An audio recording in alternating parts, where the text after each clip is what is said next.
So here's our next big question. As we move along in the story, we now pick up Abraham. Abraham's a big topic these days, especially understanding, people are trying to understand Islam. They're trying to understand Judaism. They're trying to understand Christianity, the roots. So Abraham's a big part of the story. And the question emerges always, why Abraham? Why selectively, out of God's own sovereignty, pick somebody out of a polytheistic culture in the Mesopotamian area and just pull him out and say, go to a land that I will show you? Why Abraham? And then, of course, the nation that would descend from Abraham, why Israel? There's a promise made to Abraham in Genesis chapter 12 that sets the story. Again, now, how is it being progressively unveiled? Very simply.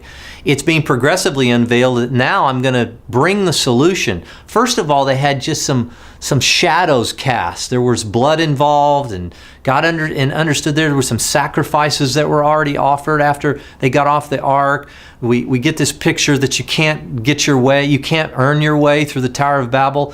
But now why a nation? Why Abraham? And we get this amazing promise that God plucks Abraham out of a land, takes him to a new land, and says this, through your descendant, all the nations of the earth, through your seed, all the nations of the earth are going to be blessed.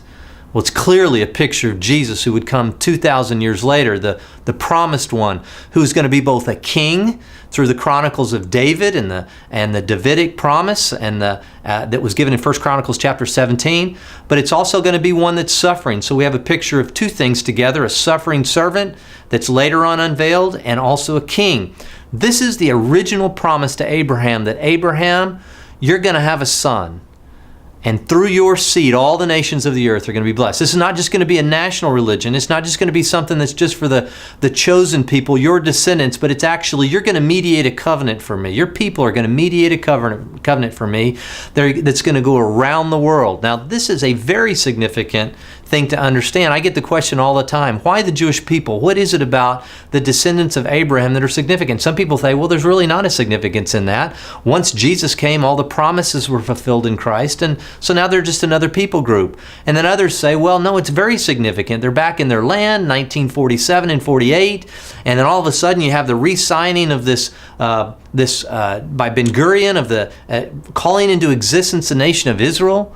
What's going to happen with this? Do they play any role? And so as we look at the narrative, there's something very specific. God called Abraham so that he could play out a story that's going to help all those around the world, not only in terms of the seed coming, which would be Jesus, and so not only just satisfying the sin problem that was done on the cross, but also, and this is very important to understand, I'm going to lay out a pattern. I'm going to give a template through the nation of Israel. And it's going to unequivocally allow us to understand one simple thing, is that through our best efforts, and again, it goes back to the general narrative, through our best efforts, Israel, though you will work and strive to obey the laws of God, you will fall, and I'm going to descend mercy on you. You're going to fall again, I'm going to give mercy to you. And there are also some very specific things that happen with the Jewish people that actually give us an insight into our own spiritual walk. It's a template. So, what we'll do is we're going to look a little bit more closely at this, and we're going to look at why Israel. That's the big question. Why Israel? What is it in the story of Israel that is instructive to us today in the 21st century?